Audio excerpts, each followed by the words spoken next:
Hello everybody, my name is Kieran and welcome to a discussion-based video about Runescape. If you didn't know, they released a dev blog on the 5th of July about Deadman mode. And Deadman mode is a really cool update that they're going to be bringing out in a few months. So I thought I'd make a video about it, saying what I think about it and my views and potential risks about this new game mode. So if you don't know what I'm talking about, I'll put a link down in the description. There's not going to be anything that interesting in the video itself as in terms of gameplay. I'm just going to be like doing some skilling or something. So everything I'm talking about will be in the description, so you can have a look at it. I will link you to the developer's blog, so you can have a look at everything I'm talking about. So what Deadman mode is, it's a mode. It's basically a massive PvP world, to put it simply.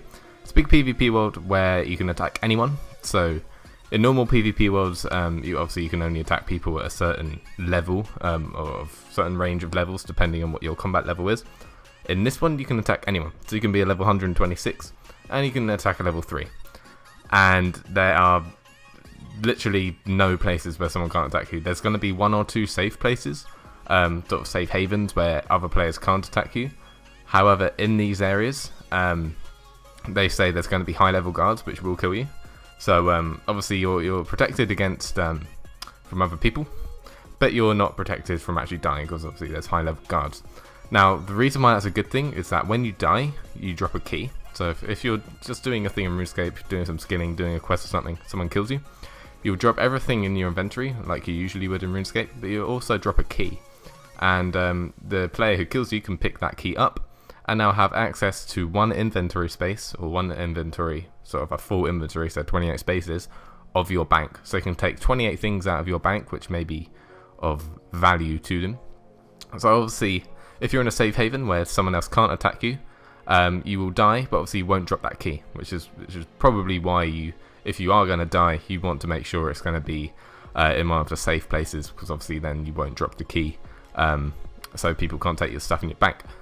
So it's going to be pretty interesting. Obviously, people can attack you anywhere. So you can be doing a quest, you can be like in the final parts of doing a quest, and someone can attack you and kill you, and you lose all your quest items.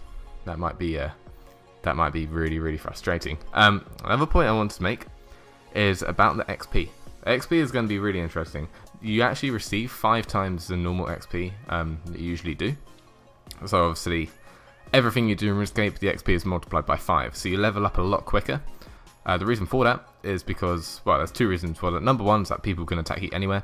So obviously, if you're constantly getting killed, you're obviously losing progress. So if you leveled up at a normal rate, like you do in the current game of Runescape, it will just be really slow. So that might kind of deter people if sort of building their accounts up is going to be really slow. So obviously, they've multiplied all that by 5, so you can level up quite quickly and efficiently.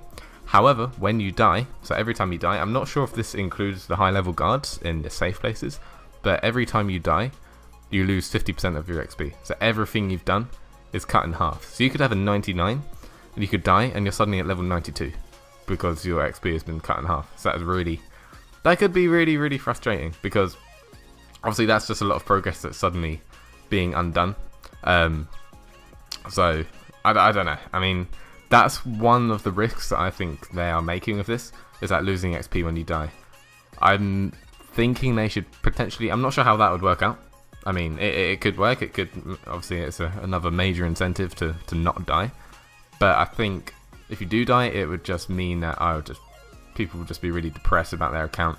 Obviously you'd have to rebuild. Obviously it doesn't take as long to rebuild, because you're receiving 5 times the normal XP. But you still have to get a lot of work to get back to where you were when you lose 50% of your entire XP.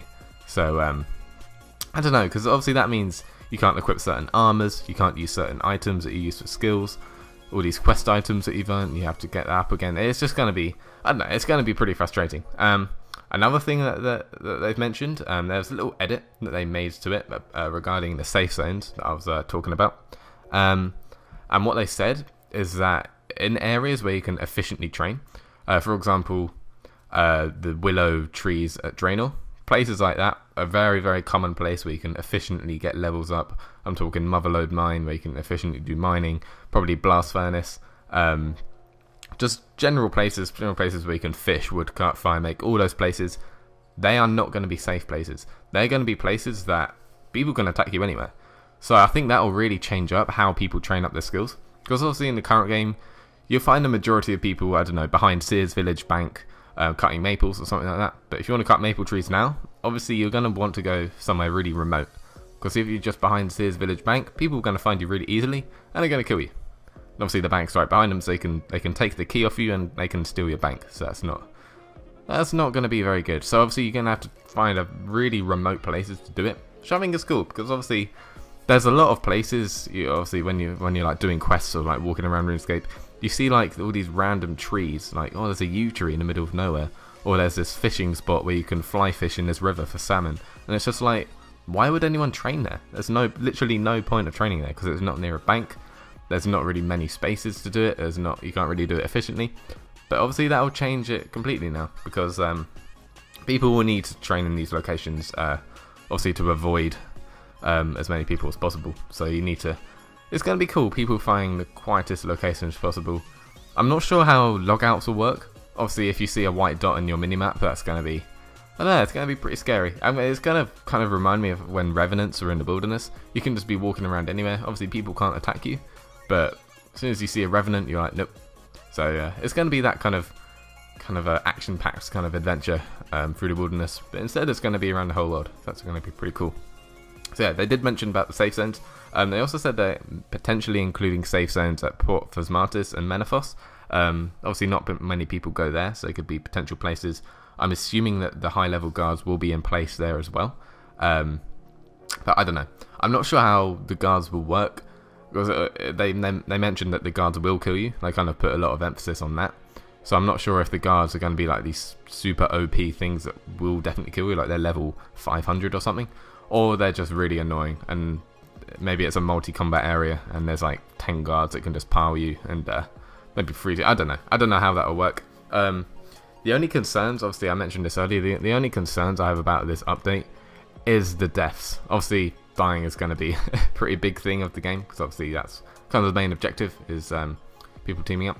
And obviously when you die, I'm not 100% sure on the bank, obviously dropping that key that makes you lose 28 random things in your bank. Well, not random, it's whatever the person kills you, whatever they choose to take from your bank. So obviously when you die, you drop the key, and people can choose to take 28 things from your bank. I just don't know. I don't know how that will pan out. I can imagine myself getting extremely frustrated from that. Maybe quest items or items you've worked really, really hard to get. Obviously, I can't imagine there'll be trading. I'm not sure if there'll be a grand exchange or anything. I highly doubt that trading will be a big part of this. So it's pretty much going to be Iron Man mode for everyone. Maybe there is. Maybe they've confirmed that there's going to be no trading. I don't know. So yeah, I just don't know. I really don't know how that's going to work out. Losing items very quickly, and if you die to, like, I don't know, connection or something, or just some really bullshit thing, and you end up losing your whole bank and 50% of your XP, that's going to be pretty frustrating and annoying. So I don't know. That's the only kind of query I have. Also with teams, obviously there might be massive teams, people will team up. Obviously within different teams within the game, people will just kill each other. Obviously I don't think there's going to be any official clans or anything. I think it's each man for their own. So if they can implement something that forces people to not be in a team together, that'll be pretty good. There's also mentioned something about sculling that I forgot to say. When you enter the safe places that I was talking about, you're instantly sculled. So obviously if you get killed by those high level guards, you'll drop all your stuff. So I'm not sure if you can pick your items back up. I'm not sure where you'll respawn. Hopefully people won't camp the respawn areas. Maybe there'll be some sort of barrier to prevent that from happening. So obviously spawn killing could be really just annoying. You just want to get back, get your stuff, and move on and progress more. But I don't know. Spawn killing could be a potential issue, but I'm sure they'll implement something that prevents that. But that's pretty much it. They haven't released loads of details. Obviously, I'll link you guys the development blog in the description as to what I'm talking about. It's going to be interesting. It's going to be really interesting. I think they're releasing it in October or in a few months or something. They're not releasing it until the DDoS problems are over, so that's pretty good. But yeah, that's a brief overview. Well, kind of brief overview of Deadman mode. I'm excited. A little bit concerned about some of the things, but I think it will pan out okay, because they know what they're doing. Anyway guys, hope you enjoyed this video, and I will talk to you again soon.